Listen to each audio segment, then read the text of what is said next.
And now, the moment you've all been waiting for. It's the Drunken Tyromancy Show.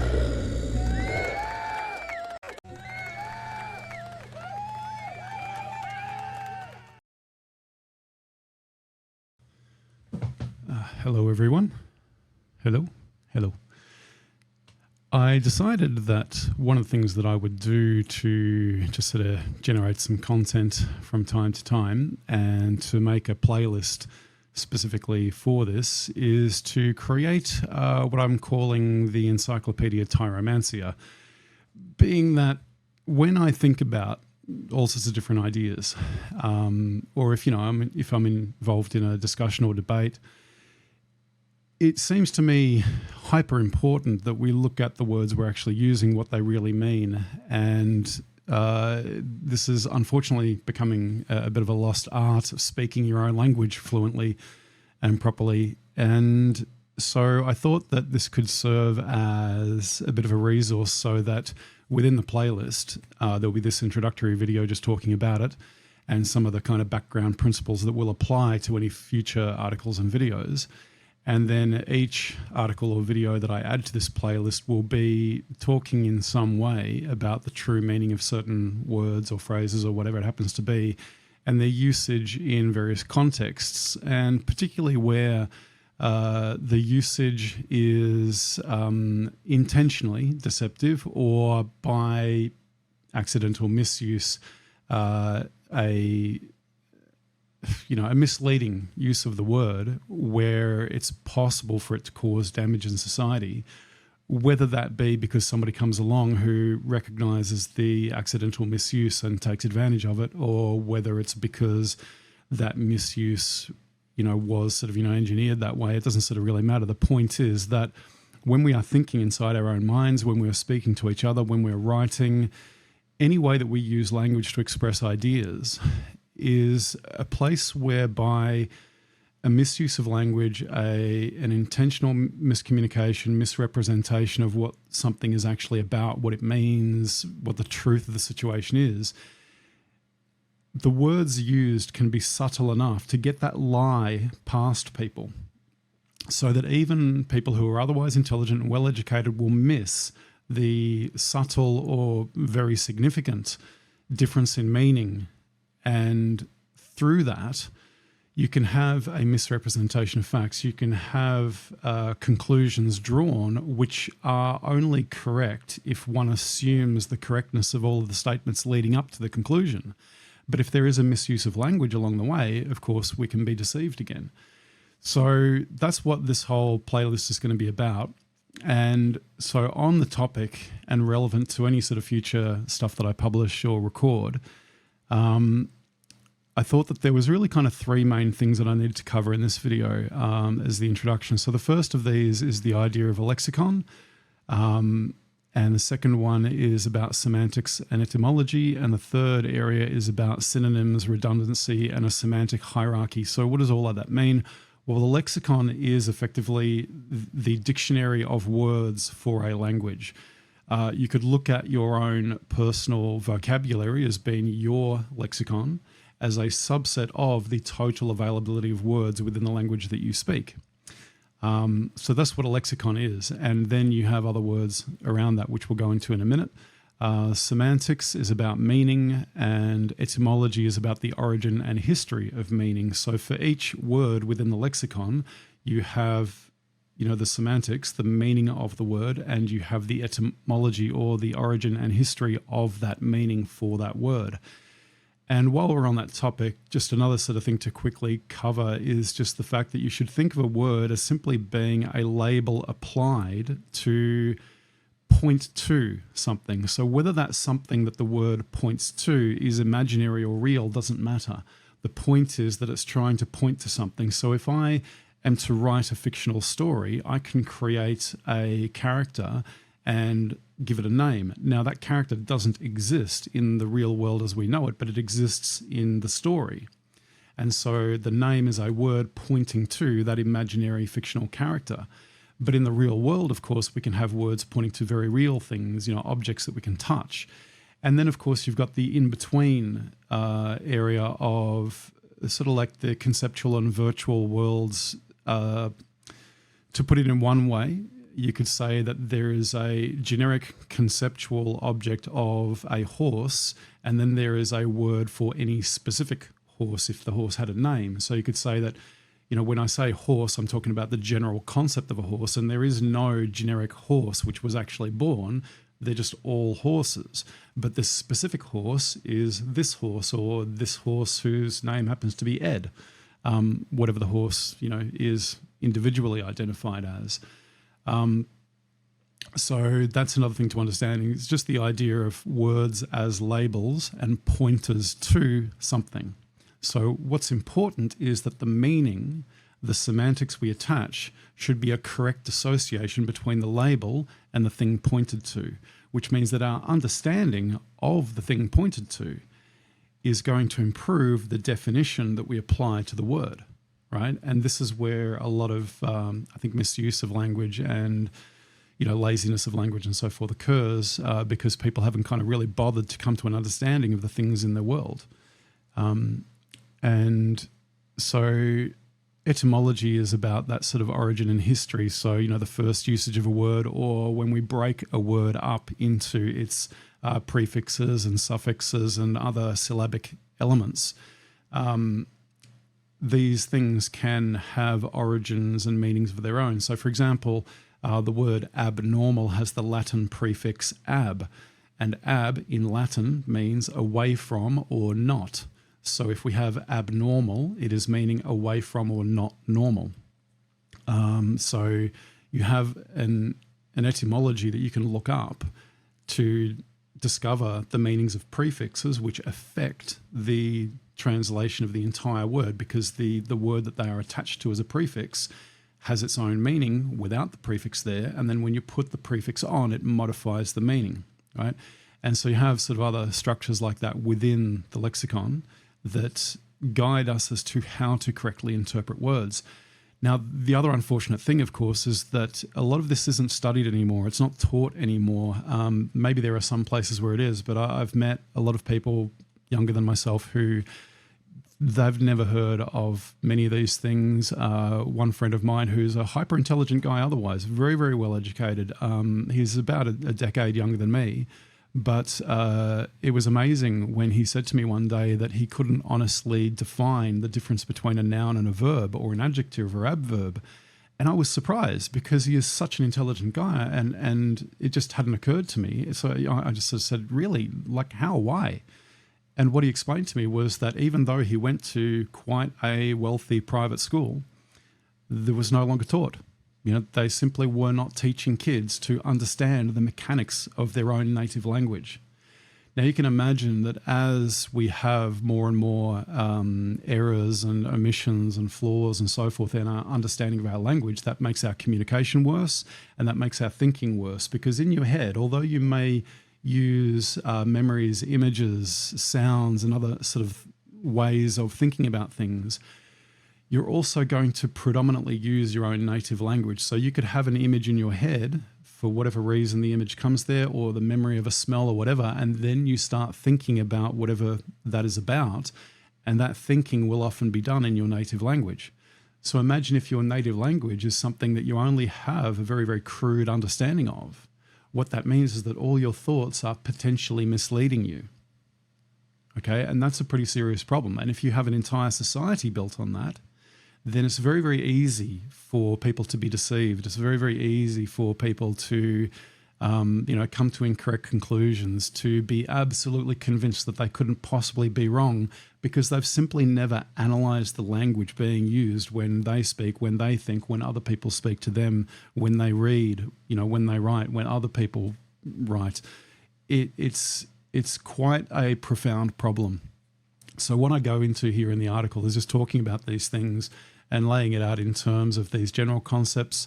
So in that first category about the lexicon, we have character sets. So each language has a character set. Now that character set may have subsets. So for example, within the English language, of course, we have the alphabet itself. We have some optional character modifiers, or you might sort of call them inflected characters, where there are inflection symbols that can help us with the pronunciation of words. Now, when I was a kid, we were taught these things, but they kind of like fell out of usage to the point where I've almost seen nobody using them. It's more common to see them used in Spanish these days, but in English, not so much. But nonetheless, you can still occasionally see them used in English, typically where a word is borrowed from another language or has a similar kind of origin. So, for example, many words in English and Spanish share that, sort of Latin origin, because Spanish is a Latin language, whereas English is only partly a Latin language, as it also borrows from Greek and many other sources. So you have a character set for the language. These character sets combine to make up words, and then these words are the elements of the lexicon as a set, or the dictionary, if you will, or your vocabulary. And then you have a variation on that word like lexicography, which would be the study of or the practice of the skills of analyzing lexicons or writing them down to form a dictionary or whatever. So it's acting as both potentially a noun or a verb, depending upon how you use the word. So I just go into this in a little bit, and actually I use that word here further down just to sort of further explain using lexicon, lexicographical, lexicography, and lexicographer to just sort of show a few of these sort of variations of a root word, which kind of helps just begin an understanding of how modifications of words sort of fill out a full lexicon. And so also pointing out the importance of understanding prefixes, suffixes, and other syllabic elements. The next thing that we move on to is the concept of semantics and etymology. So semantics is about the meaning, etymology is about the origin or history of meaning of the word. And the important things that I just wanted to highlight to you here, but it's sort of, I'll do it very briefly here in the video because you can read the article if you want, but basically this is just all about that. Typically speaking, most people would look to the first usage of a word as being kind of like the most generic, the root meaning or the most correct meaning. Now, there are some places where this is true, but there are also places where it's not. And that's why in the next section, I just raised the point about synonyms, redundancy, and a semantic hierarchy. And there's some examples here which go into a full explanation of this, but I'll just quickly kind of gloss over a couple. So for one, let's imagine for a minute that we had some kind of archaic culture where they didn't as yet have any sort of, not even rudimentary sciences. And for the first time, a person in that culture saw a horse. Now, we know this horse as being a quadruped mammal from a certain sort of clade of the tree of life. We understand what its evolutionary relatives are, being like the zebra, the donkey, the so on and so forth. And we know that horse is just one of these species. But this tribe, like, they might not have any of that understanding. And if they came from a kind of a supernatural relationship to the world around them, trying to explain things through concepts like, gods and angels and, things like this, because to them everything's a mystery and they don't have a basis otherwise to explain things, but they want an explanation. Like, what is this thing? And so perhaps within their culture, they might look at a horse and they might say, this is a spirit of such and such a god that is in a physical form. But it's not entirely of this world. Now, regardless of whether or not there is any truth to that statement, okay, the point here is that they don't have real evidence for making that statement. They don't really have evidence for believing it. It was really just something that they felt or thought of or made up, which they then decided to, if they were the inventors of the word horse, they would attribute this label horse to point to this object, which they have defined as being this kind of spiritual being. So now we come along centuries or millennia later, and we now inherit this word horse within our language. Do we take this first usage, this first definition of the word horse to mean what a horse really is? Well, clearly in this case, this is a no, because we now understand things that our ancient relatives didn't understand. So why would we use their definition, even though it is truly the original source of the word, even though etymologically it has that first point in history as the first time the word was used, assuming we had some kind of record to know that. But let's just, for argument's sake, say that we did, that we knew that this was like the earliest usage of the word, it was where it was made up, and this is how they defined it. Well, if that was the case, then we would have to keep thinking of the horse as being how they defined it. But this creates a problem if that definition is not correct, or if we have no reason to believe that it is correct. Now, we do know other things. We know that it's a quadruped. Why? Because we've defined that quadruped means 4 legs, right? 4 appendages of these sorts. So that's what defines it as a quadruped. We know that it's a mammal. We know many other things. So we can now define horse with things that we do know that are meaningful and logical and self-evident, or can be proven through some kind of verifiable science. With that being the case, we should take our definition of horse as meaning that. Now, at some later date, should we prove that there's some other dimension where spirits really exist and are connected through to this dimension, and so we all have these spirits and the horse has a spirit, and so in that sense it could be seen as a spiritual being inhabiting a physical body, fine, but that doesn't invalidate the definition we already gave it of being a mammal and being a quadruped and so forth, and there is no point adding this spiritual dimension definition to the word horse until we have some solid reason for saying so. It's a good example in many ways, because if you think about the meanings that people do attribute to words, it is often based upon emotional connections and personal values and beliefs and so forth. But this kind of gives you a really it's a really kind of dysfunctional definition, because in order for somebody else that you're communicating to think of the horse the way that you think of it, if you have this kind of supernatural belief and definition and the other person doesn't, then when you say it, you're making certain assumptions about how they are going to interpret the word, right? When they say back to you the same word, they are making a very reasonable assumption that this is common ground, surely. You're not going to argue against it being a quadruped, are you? You're going to say that like it has 2 legs when clearly it has 4? Are you going to argue the case that, but if the horse loses a leg, then it would be a triped? It's like, well, yeah, sure, but that's not its regular normal state unless it was genetically malformed. In all other cases, the horse would have 4 legs unless for some reason of accident it had a leg removed. But even then, it's a circumstantial state for a normally quadrupedal horse, right? So therein lies the difference in explanations. One person is going on the basis of their feelings, their values, their beliefs, none of which do they really have a reason for, and the other person is going off common ground that regardless of your beliefs, we can all agree on. And hence the reason why it's very, very important to look at these factors when determining the true meanings of words.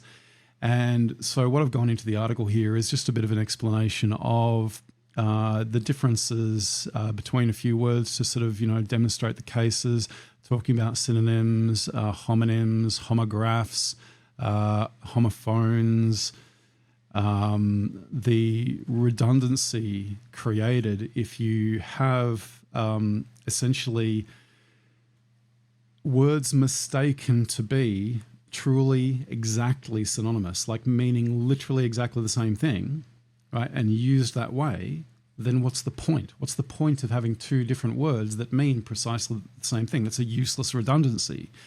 And whenever you see that kind of a redundancy in the usage of words, you can pretty much be safe to assume that there is probably something being missed, because there is no point for including another word that means precisely the same thing. Now, synonyms should generally have at least some kind of subtle difference. They can often be words that are homographs in the respect that they are spelt the same, so they have the same form. They can be homophones, meaning that they sound the same, and they are synonyms, but contextually different usages. So they might kind of come from the same root word, but what we are talking about is slightly different meanings, because when you use the word in one context versus another, you actually get a slightly different meaning, even though they come from the same root. And I give a few examples in here of that kind of thing, so you can look at that and read it for yourself if you want to understand. And it should help you with your use of language, with your thinking, because what we're trying to do here through this whole idea for an Encyclopaedia Tyromantica or Tyromancia is to like kind of create a dictionary of words so that when I'm doing any other article, I can refer to words that I'm going to use when discussing or debating certain issues. And if you've watched the videos in the series or read the articles in the series, you'll already know what I mean. And I won't have to kind of keep explaining and justifying why I'm using a certain interpretation of words. So what I may very well do as well is as I produce more articles for this sort of, this encyclopedia, then in any other article or video, if I remember, I can point people towards the article here so that they understand what it is that I'm referring to. And they don't get some other idea in their head, which is maybe a common mistake, but nonetheless a mistake to interpret the word in that way, in that context.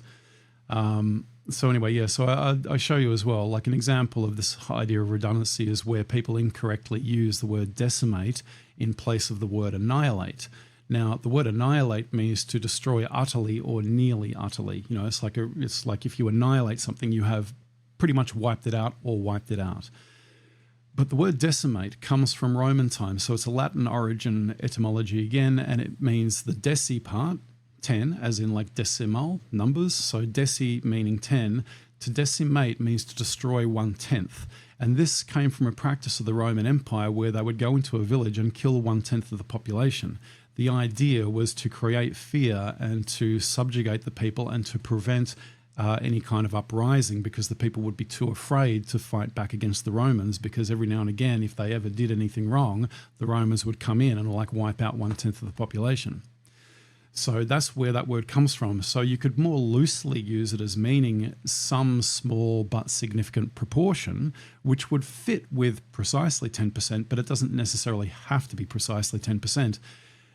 In that kind of more looser usage. But if you used it in place of annihilate, well, now it's just redundant, because annihilate already means to destroy utterly. So you shouldn't use decimate to mean destroy utterly, because it doesn't mean that. It means to destroy 1/10, which means the only looser and yet still correct usage would be some small but significant proportion. So anyway, that's one example. There are plenty other examples you can find within a language if you sort of hunt it down. The semantic hierarchy kind of talks about like what are we going to take as the root or foundation, the most generic origin, for the etymology. The semantic hierarchy is to say, well, all other contextually specific definitions of this root word, where they are synonyms to some degree, but they are very contextually specific. So what we're trying to find is what would be the word which is most congruent with all of them, because that one is the one that we should choose as being the semantic root for the semantic hierarchy, and everything else flows out from there. And if you have a look at words that are synonyms in that respect with a semantic hierarchy and choosing the correct origin, you may need to do some thinking on it. So you go to like a dictionary of etymology, you look up the prefixes and suffixes and the whole word itself. You have a look at sort of the way in which it's used, and you ask yourself the question, are various contextual usages valid or not? Because sometimes they might be invalid, as per the example I just pointed out with decimate versus annihilate. Because once you see that root word deci of the prefix, then you know that it's completely the wrong interpretation. And when you combine that with this knowledge of the other word annihilate, you realize, yeah, that would be redundant. Deci doesn't mean that, so it's just a wrong way to use the word full stop. So when we kind of get this understanding, we can then sort of create a bit of use of our language, and that's what I will try to create in this series. So I'll keep this video short. The article kind of just goes into a bit of a more structured argument about everything and provides you with like a few more examples and a lot of detail there. But anyway, so that's what I will try to do with our Encyclopaedia Tyromancia. Thank you very much.